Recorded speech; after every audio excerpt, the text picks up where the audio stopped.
So we've talked about what the NAR settlement is, what the most common objections related to the NAR settlement are that you'll face, and now it's time to talk about how to actually communicate your value in a buyer consultation such that it's a no-brainer to hire you, whether there's a lawsuit or not.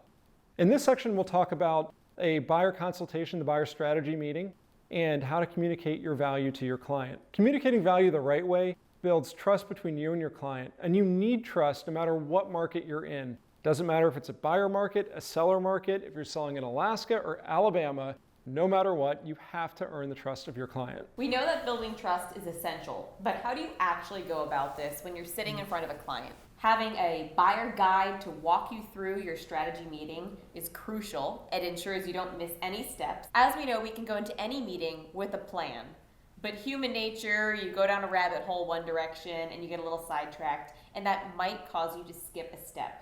So having a buyer's guide to take you through your knowledge of homes in general, how you're going to walk your client through everything from the sidewalk to the roof to the basement to the neighborhood, all the way through how to handle offer writing and the market shifts and updates and what's going on, like the NAR settlement. So how do you actually go about building trust with a client in your buyer strategy meeting and before? Being prepared and having the buyer's guide to walk you through each step of the transaction with your client and having it as a resource which makes you look like the real estate professional that you are is going to be crucial.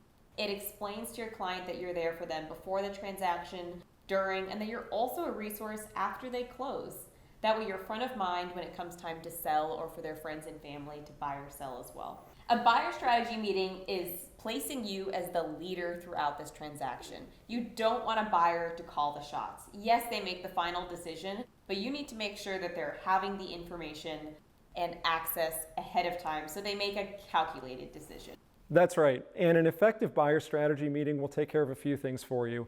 It will set expectations with the client. It'll prepare them for the next steps in the process. It'll make it easier for them to write offers because they've at least seen an offer before and have gone through the process. It'll increase the likelihood that your sale will stay together. This is also how you get a representation agreement signed. If you start by making somebody sign a piece of paper, that sounds like they're getting trapped into something. But if you lead with the information and value that you bring to the transaction, it's going to be a really easy decision for them to realize that working with you is the best option for them. It's important to pre-qualify clients, but I think it's kind of crazy to ask people up front how much they make and what their credit is to see what they can afford in a house.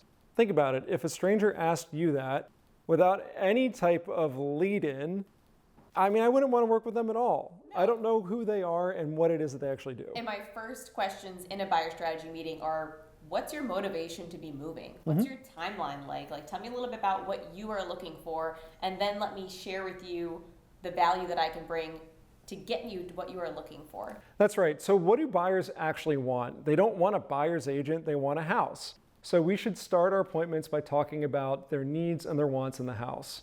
It's important to note, though, that buyers do want certain things in buyer's agents. There are some characteristics, traits, and work styles that are important. It's important, like we said, that you be honest and upfront, that you have integrity, that you be a great communicator. And communicate in the ways that your buyer receives information. So if you have somebody who's clearly going online for quick, fast answers, quick communication's likely going to be very important. If they work during the days, texting, emailing, what they're looking for. Do they prefer phone calls and you're sitting there texting them 10 times throughout the day and not giving them the information they need in the way that they're looking to receive it? Simply put, buyers want to feel heard. They want to know that you care about them, which leads into some of the other traits that they're looking for. Buyers want somebody who's going to represent their best interests. We have a fiduciary duty to our buyers to make sure that we're advocating for them and putting their needs first. They want to know they have a skilled negotiator, that there's somebody that they trust who's behind them every step of the way. Which is important because something we're likely going to see more of are buyers looking to work directly with the listing agent. This whole NAR settlement is kind of hinting that real estate professionals are not needed.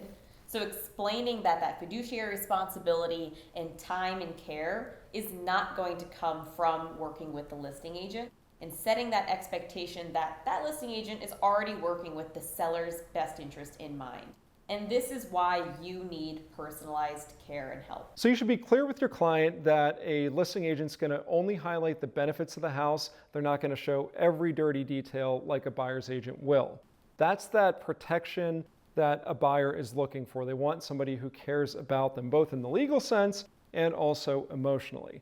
They want to feel like their needs are being met properly. And part of that is ensuring that they're buying a good product that's in line with the market value, that's in good condition, that won't just fall apart day one when they move in. It's important you know home condition, that you have a reliable network of professionals who can help you and cover your back when it comes to things like home inspections and repairs that inevitably come up with a property. Speaking of team, this is something that's highlighted within Reinvest's buyer guide.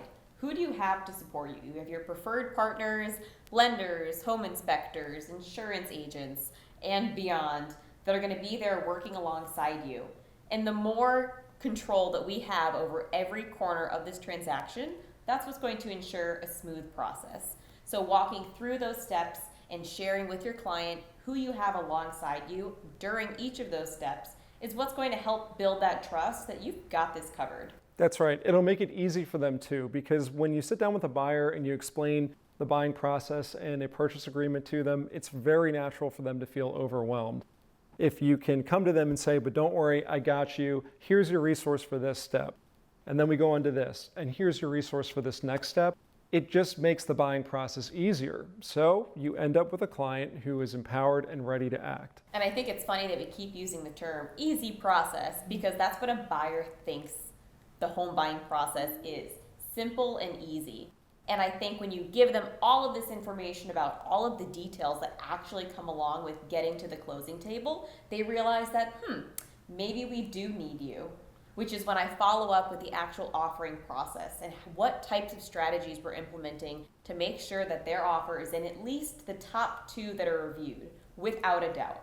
And then from there, I'm going into what a comparative market analysis is, which to us as agents sounds pretty commonplace, but I'm explaining to a buyer that we're not just pulling out the number that you're going to be offering on this house from thin air. We're going through the similar process that an appraiser is doing to value a property so they have an understanding of what it's actually worth in the market today, and then can make an educated decision from there of what they're actually willing to spend. Be sure to talk about all the support you have in the entire transaction, including your transaction coordinators, other agents who may show homes for you, mentors like Elisa and myself, and the Reinvest community who's here to help you troubleshoot any issue that comes up in your real estate sales business. Once you've talked about all the ways that you bring value to the client, it's really easy to bring out that buyer representation agreement and talk about getting hired for the role and your compensation. And this isn't phrased as a question, which I go into more detail in my buyer strategy meeting training. How I phrase this is, great. So you've seen what I can bring to the transaction, and I'm confident that I can get you into your home in X amount of time frame that you're looking to have moved in by. Now, the next step is getting this paperwork completed. It defines our working relationship. It's going to go through how I get paid and the time frame of us working together, and my duties to protect you during this transaction. As soon as we get this signed, I'll be able to help you get set up on your customized home search, and we can get out to see properties as soon as you'd like. That's right. So many people call this an assumptive close, where you're just assuming that you're going to be working with the person. When it comes to compensation, what do you say? How do you address the elephant in the room of the NAR lawsuit and the fact that a buyer might have to pay for you when many agents for many years have said, oh, I'm free to work with? I think people have misspoken by stating that. I always say there's no out-of-pocket cost to work with an agent. I don't have a flat fee for showings, but I do get paid.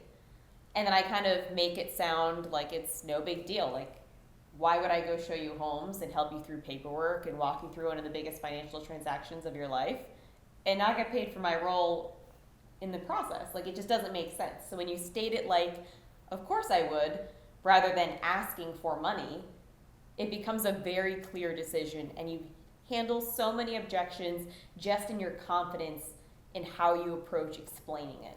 As a team leader, it's crucial that your agents know how to have these types of difficult conversations and how to handle the objections that are naturally going to come up, whether it's in phone conversations, before your buyer strategy meeting, or when you're sitting down looking your client in the eyes. Yeah, let the system take care of the initial training. Our program is designed to be turnkey for an agent of any level, whether it's somebody who's been selling real estate for 10 years and has some bad habits and practices, or it's a brand new agent who's walking in with a freshly printed license. So utilize those training programs as the basis, and then be there to coach and mentor your team on how to handle objections. Smart team leaders approach their business like a business, and they have systems for everything. We often talk about using a database and transaction management software and leverage, and we neglect the systems that are required to have effective training.